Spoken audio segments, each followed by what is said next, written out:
Well, hello everyone, this is Rick Passek, the FlyFish Fanatic, and welcome to my tying bench. Today we will be tying a little dabbler cruncher type pattern. It's not quite a dabbler, it's not quite a cruncher, not quite a snatcher.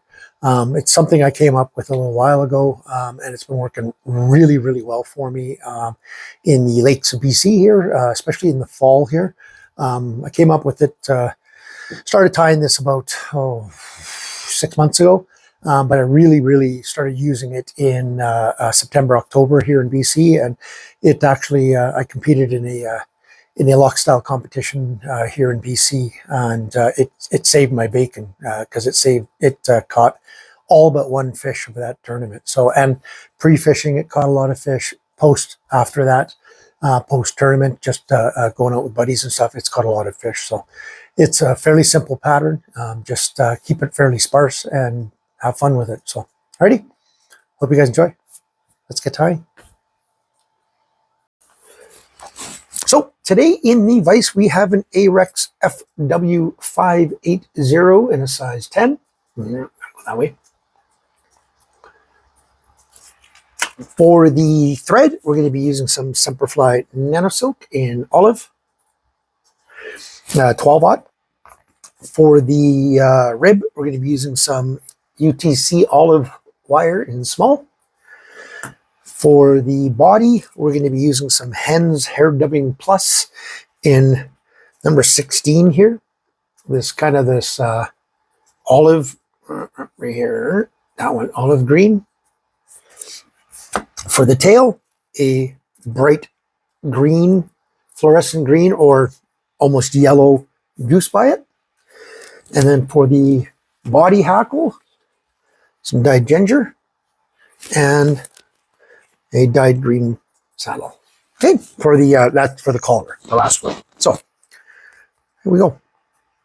So actually, no, this one I always find that waxing my thread before I put it on. This fly has done me so well in the last this year in the lakes of British Columbia here.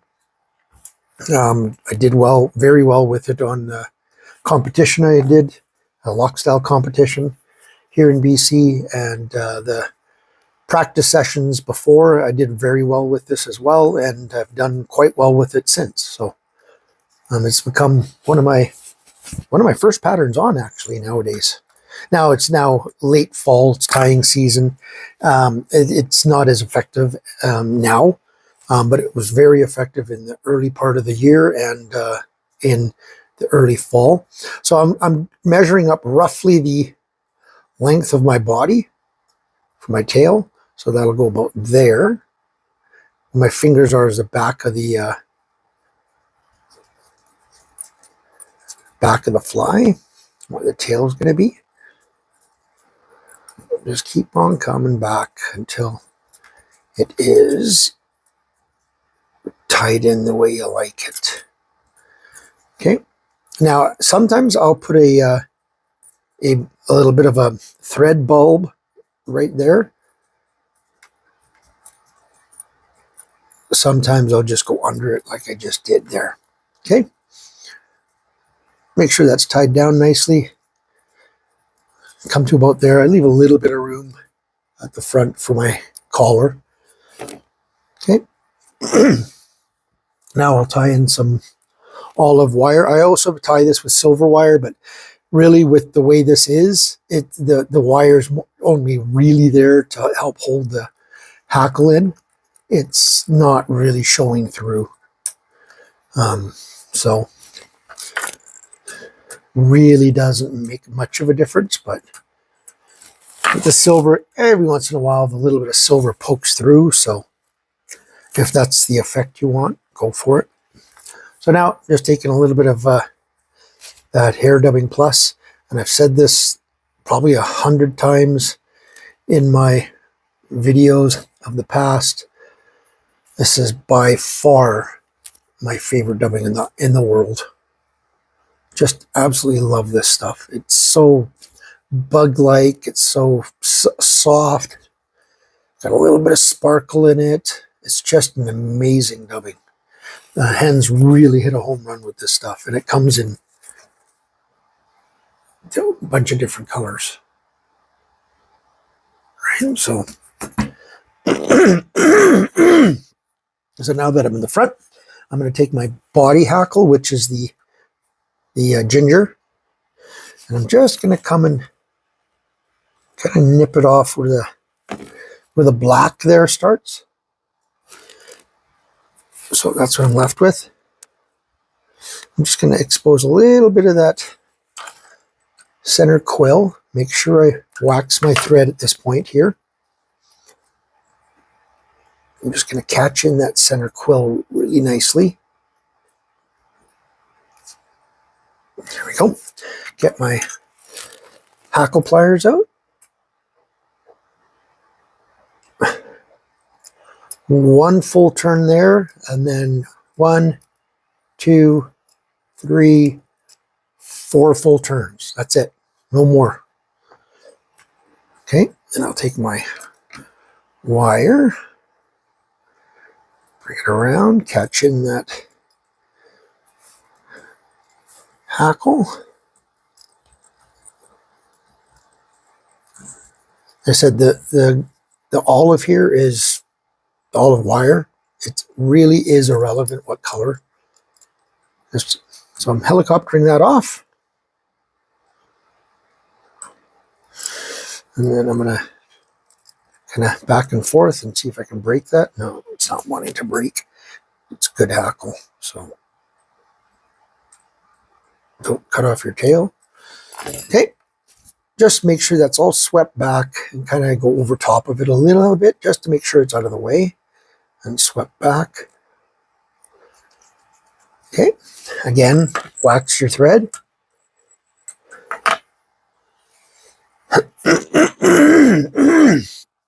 Excuse me. This every time I drink coffee in the morning with cream in it, I get this little phlegmies. So I'm gonna just take my Velcro and just give this a bit of a rough up. Nothing major, just a little bit. Pull some of that stuff out. Just make it a little buggier looking. Just get some of those stragglers hanging back. So now we'll take my collar fiber here. And again, I'm cutting off the thicker part of the stem there. Right. I'm just going to expose the center stem. Just make sure, I think I already did, but make sure I've got lots of wax on there. Bring in that feather with that nice feather stem exposed. I'm fairly tight wraps there. I want to make sure I'm nice and tight. I like giving it a whip finish here, just a 1 turn, just to make sure I don't bonk it off, because I have a tendency to be a little bit of a bull in a china shop. So then just make sure I'm stroking all my hackle fibers back and give it 2 to 3 turns depending on the feather. 1, 2, I'll give it 1 more. 3.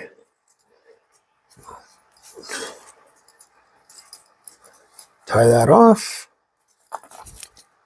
Slick everything back, including that extra feather. And just go back over top of it a bit so it sweeps back.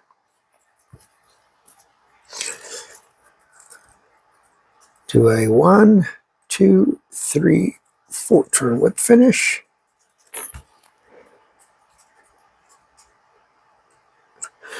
Cut that off. Take my extra feather there. And there is the final fly. That's it. Pretty simple, really buggy. Pulsates like mad when it's in the water. It really pulsates, right? And it does slick back a little bit, but because of those, that ginger dry fly hackle, it holds it up a bit too. So And I fished this one. I've been fishing it in fairly shallow water, under 10 feet, closer to shore. And any shoals and anything like that are 12 to 4 feet deep. It's been on a type 1 fly line or a sink tip. And yeah, just let it sink down for a few seconds, and then it's been a fairly strip, fairly fast. Let it sit. Give it a little bit of a longer pull. Let it sit. Strip. Just keep on doing that, and it's been very, very effective. I tie these in a 10 and a 12. I've tied a couple in an 8. Haven't done well. I haven't tried it in a 14, and the only reason is because I don't have the Hackle fibers for a 14. It would just look wrong because the Hackle fibers are too long. But yeah, so this is my comp killer. So, alrighty. Hope you guys enjoyed that one. It's a little bit different than what I normally tie. It's definitely on that British side of tying, and that's what I've been doing a lot of lately is the British style flies, and I'm really enjoying them. So yeah, hope you guys enjoyed that. If you subscribed, thank you. If you have not, please consider doing so. And I know I've been saying this for a while, but I've got a giveaway coming very soon here. I'm just waiting for materials and stuff to come in before I actually announce the dates and all that of the draw, because I want to see what I have and how many draws I can do and all that kind of stuff. So, but there will be a draw, a subscriber draw. You have to be subscribed to be in it. And it'll probably have like Renomed Scissors in it. It'll have some Uphaven material in it, some Semperfli material in it. It'll have some Ahrex stuff. So a bunch of things. So, alrighty. Tie lines, everybody.